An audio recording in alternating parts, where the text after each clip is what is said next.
Pour commencer, les Juifs basent leurs croyances sur ce que l'on appelle communément les 10 commandements. Allah subhanahu wa ta'ala reconnaît d'ailleurs cet épisode de la vie de Moïse alayhi salam, dans la sourate Al-A'raf, au versets 144 et 145. Pour les chrétiens, au-delà des 10 commandements, les 7 péchés capitaux sont souvent mis en avant. D'ailleurs, ils n'ont pas été rapportés par le prophète Jésus, Isa alayhi salam, mais sont issus de pensées de moines chrétiens dans le désert égyptien au IVe siècle. Nous allons parler maintenant des péchés mortels qui concernent l'ensemble des êtres humains cités par le dernier des prophètes, envoyé à l'humanité tout entière, le prophète Muhammad sallallahu alayhi wa sallam. Ils sont eux aussi au nombre de 7 et sont omniprésents dans notre société. Ils inondent notre vie au quotidien et font de nous des personnes de plus en plus mauvaises, des personnes insensibles au cœur noirci. Alors, sors ton plus beau stylo et prends des notes, afin de te prémunir de ces 7 péchés mortels, 7 péchés destructeurs. Numéro 7. Accuser d'adultère les femmes chastes.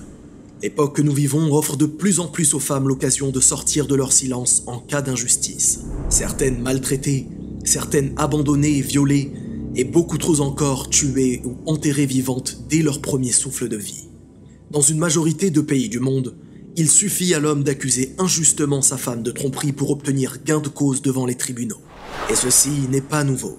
De tout temps et dans de nombreuses sociétés du monde, la femme fait l'objet de diabolisation, comme si elles étaient responsables de tous les maux de ce monde.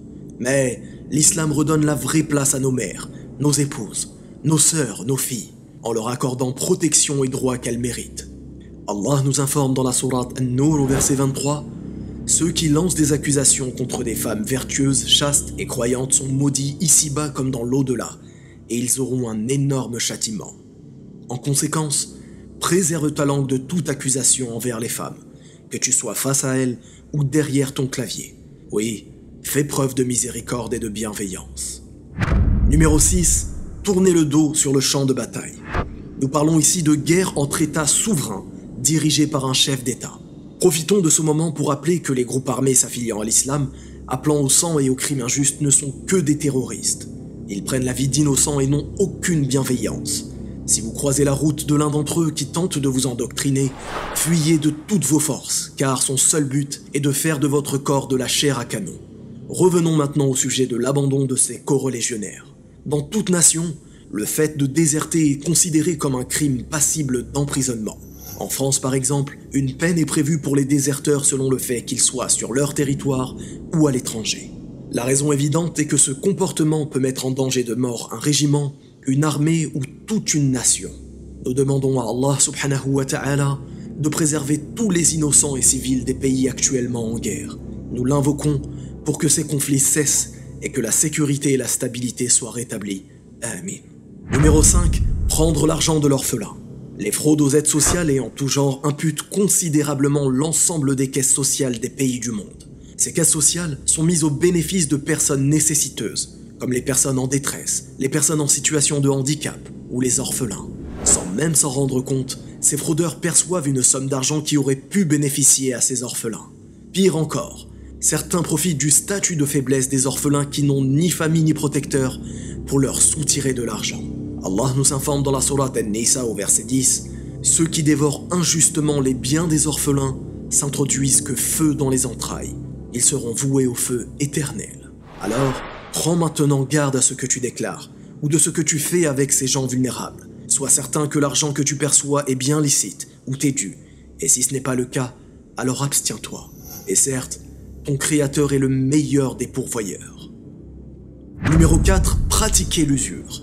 Les publicités pour obtenir de l'argent facilement abondent. Des musiques de slogans qui restent dans la tête sont omniprésentes. Mais que se cache-t-il derrière tout ce marketing ? On vous propose d'emprunter une somme d'argent en échange d'un remboursement plus important de votre part. Ça vous semble être inoffensif et sans danger ? Pourtant, des millions d'êtres humains sur cette terre se sont retrouvés directement ou indirectement touchés par l'usure, al-riba. Certains n'ont plus d'habitation et se retrouvent sans domicile fixe, car il leur a été impossible de rembourser leurs prêts, et d'autres se suicident, car les mensualités deviennent invivables. Des entreprises font faillite, occasionnant des licenciements à la chaîne. Sache que cette usure répercute en temps de crise une montée de prix des produits de première nécessité, pouvant mener à des famines. Sois certain que si notre Créateur nous interdit cela, c'est qu'il y a une juste raison.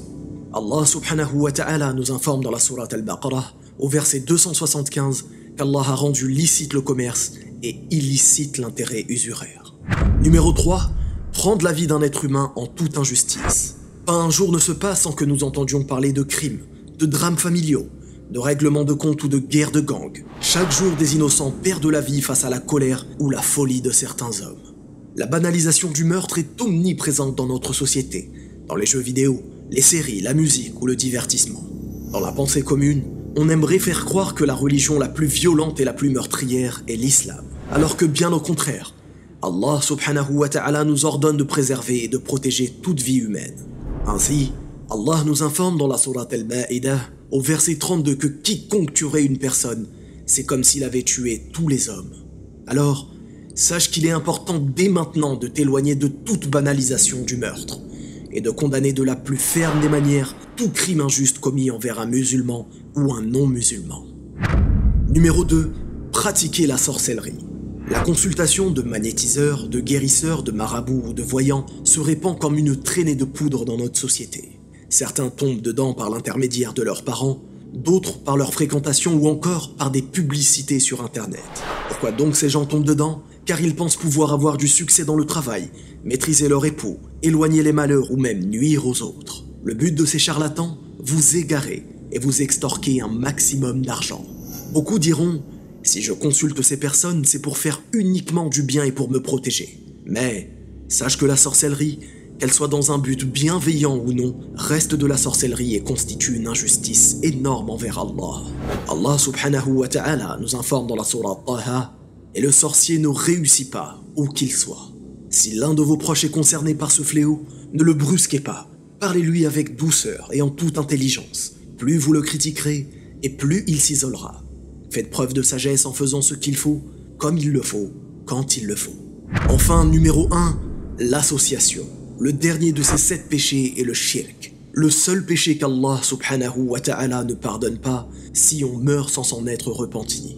L'association, c'est de vouer une adoration à une divinité autre qu'Allah, mais pas seulement. Ceci constitue précisément de l'association dans la catégorie des adorations, c'est-à-dire des actions du serviteur envers le Créateur.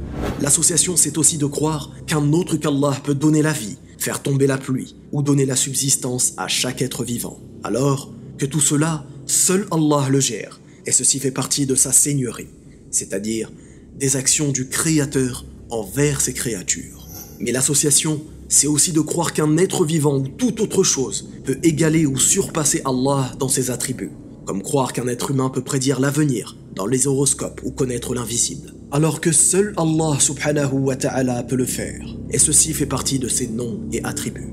Le fait de catégoriser les types de tawhid nous permet de nous prémunir contre le pire des péchés, le shirk, et en conséquence, de mieux comprendre et de mieux maîtriser la science du tawhid. Sache que les versets au sujet de ce dernier péché sont abondants dans le Coran. Pour finir, sache que l'ensemble de ces péchés ont été rapportés par le prophète Mohammed sallallahu alayhi wa sallam, qui prit la parole en assemblée et dit « Éloignez-vous de 7 grands péchés destructeurs. » Les gens demandèrent « Ô messager d'Allah, mais quels sont-ils » Le prophète sallallahu alayhi wa sallam répondit « Donnez un associé à Allah, pratiquez la sorcellerie, ôtez la vie à un être humain en toute injustice, pratiquer l'usure, prendre l'argent de l'orphelin, déserter et accuser d'adultère les femmes chastes, croyantes qui ne pensent jamais à commettre un acte contraire à la chasteté. Wallahu a'lam, barakallahu fikum, wassalamu alaykum wa rahmatullah.